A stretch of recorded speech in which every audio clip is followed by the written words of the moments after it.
வீரப்பனுடைய எல்லா செயல்களுக்கும் வக்காலத்து வாங்குறது என்னுடைய வேலை இல்லை. ஆனா ஒரு படைப்பாளியா அல்லது எல்லாத்தையும் சீர்தூக்கி பார்த்து ஆய்வு செய்கிற ஒரு ஊடகவியலாளனா நான் அப்படிதான் எடுத்தேன் அந்த படைப்பை. அதான் உண்மை. அப்படி பார்க்கும்போது இப்ப நீங்க என்ன சொல்றீங்க, எந்த இடத்துல சொல்றீங்க? வீரப்பன் வெட்டின சந்தன மரம், வீரப்பன் கொன்னு வெட்டி எடுக்கப்பட்ட தந்தங்கள், இப்ப இதெல்லாம் வந்து வீரப்பன் செஞ்சதுக்கு பிறகுதானே காவல்துறை வந்து அதிரடிப்படை உள்ள போகுதுன்னு சொல்றீங்க. ரைட்.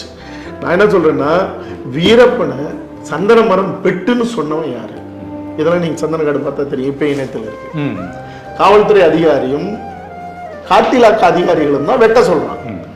யானை தந்த இந்த இடத்துல யானை இருக்கு, அந்த வெட்டி எடுத்து கொடு, நாங்க கொண்டுட்டு போய் வெளியில கொண்டு போய் சேர்க்க வேண்டிய இடத்துல சேர்க்கிறோம் அப்படின்னு தொடக்கத்துல வெட்டி பாதுகாப்பு அரணா இருந்த அதை தங்களுடைய வாகனங்கள்ல எடுத்துட்டு போனதெல்லாம் காவல்துறையும் காட்டிலக்க அதிகாரிகள் தான்.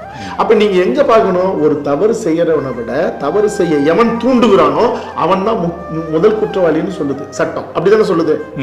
அப்படின்னா அப்ப எப்படி நீங்க வீரப்பனை மட்டும் குற்றம் சொல்ல முடியும்? நீங்க பாருங்க, இதை எடுத்துட்டு போய் வித்த பணத்துல வீடு இல்ல, கோட்டையை கட்டின கூட்டம்லாம் இருக்கு. ஆனா வீரப்பனுக்கு வீடு இல்லை, வீரப்பனுக்கு பேங்க் பேலன்ஸ் இல்லை. இருக்கா? இப்ப வரைக்கும் இல்லையா? இல்ல. ஆனால் இதை வச்சு சம்பாரிச்ச கூட்டம் திமுகவிலையும் அதிமுகவிலையும் இன்னமும் உயிரோட இருக்கிறவங்களும் இருக்காங்க. இன்னைக்கும் ஆட்சி அதிகாரத்தில் இருக்கிற கூட்டமும் இருக்கு. அரசியல்வாதிகளுக்கும் இதுல பங்கு இருக்கு, பெரும் பங்கு இருக்கு. அரசியல்வாதிகளும் அரசு அதிகாரிகளும் தான் வீரப்பனால வாழ்ந்தது.